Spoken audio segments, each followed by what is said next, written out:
Well, I think you summed it up yourself. It's chaos. The SNP had an opposition day today, and we have for over a week now been very clear about the fact that we were going to move a motion in favour of an immediate ceasefire in Gaza, which recognised the collective punishment of the Palestinian people by the State of Israel, and which called for the release of the hostages who were taken by Hamas following their abhorrent attacks on the 7th of October. And what's happened is we've been the victims of a stitch-up between what appears to be Keir Starmer and the Speaker of the House of Commons to ensure that only the Labour Party were able to have a vote tonight. And, you know, that's an intolerable position for us to be put in. I was very happy, Krishna, at the fact that the Labour Party had finally found a backbone and were backing an immediate ceasefire. And I was happy, as I said this afternoon, to vote for their amendment. Our motion should have been put because it contains those words which are so important, that the people of Palestine are the victims of collective punishment. What's and that important? did not happen.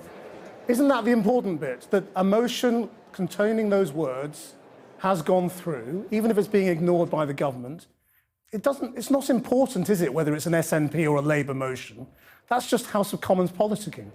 So the motion itself, if it wasn't important, Krishna, then there wouldn't have been the attempts by the Labour Party to tie themselves in knots over the course of the last week. There wouldn't have been the last-minute, last-ditch conversations between Keir Starmer and the Speaker of the House of Commons to prevent the SNP being able to speak with the voice which we have spoken with for months now.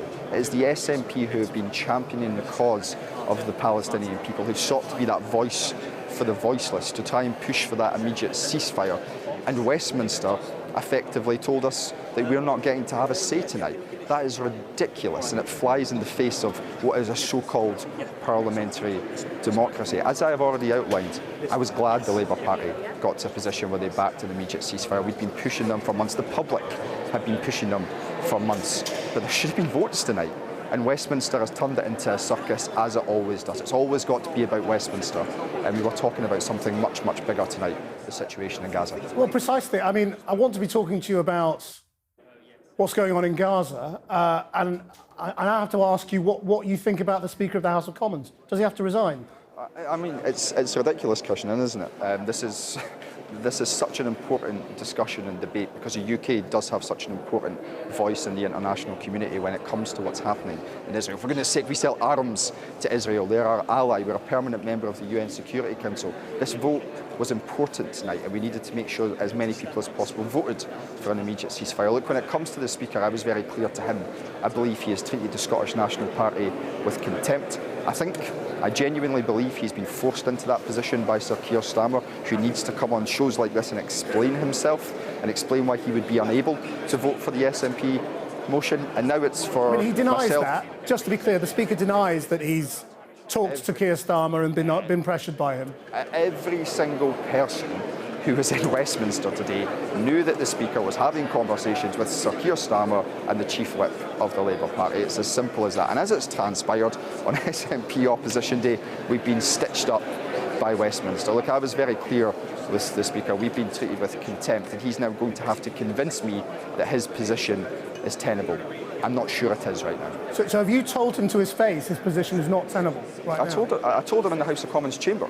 I told him he had to convince me that he deserved to remain in that role. I will have a private discussion with the Speaker. I will allow him the opportunity to explain himself to me, but this is a parliamentary stitch-up.